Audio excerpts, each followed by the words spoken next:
হলিউডের রঙিন আলো, ক্যামেরার ঝলক আর লাল গালিচার বাইরে আরেকটি বাস্তবতা আছে, বিতর্ক। ঠিক সেই বিতর্কের মাঝেই হঠাৎ জড়িয়ে পড়েন জনপ্রিয় অভিনেত্রী সিডনি সুইনি।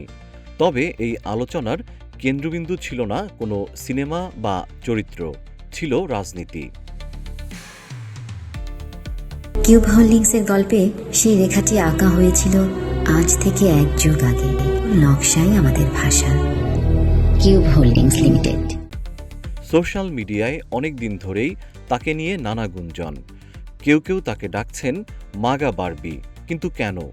কারণ নিজের রাজনৈতিক অবস্থান তিনি কখনোই প্রকাশ করেননি, আর এই নীরবতাই যেন অনেকের কল্পনার খোরাক হয়ে উঠেছে।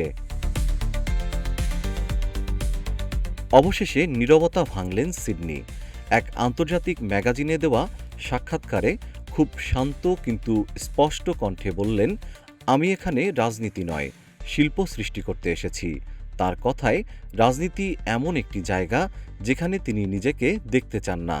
তিনি অভিনেত্রী হয়েছেন কারণ গল্প বলতে ভালোবাসেন, চরিত্রের ভেতর দিয়ে মানুষের অনুভূতি ছুঁতে চান। অথচ মানুষ তাকে নিজের মতো করে ব্যাখ্যা করছে, দাবার ঘুঁটির মতো ব্যবহার করতে চাইছে, যা তার নিয়ন্ত্রণে নেই।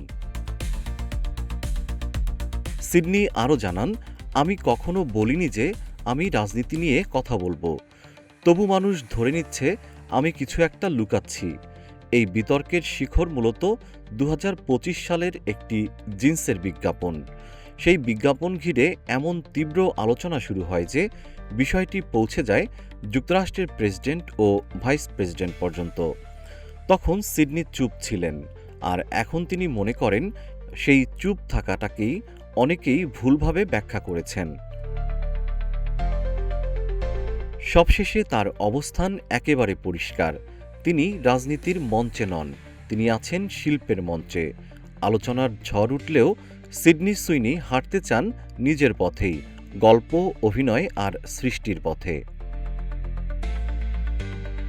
জিএম শিহাব, রূপালী বাংলাদেশ।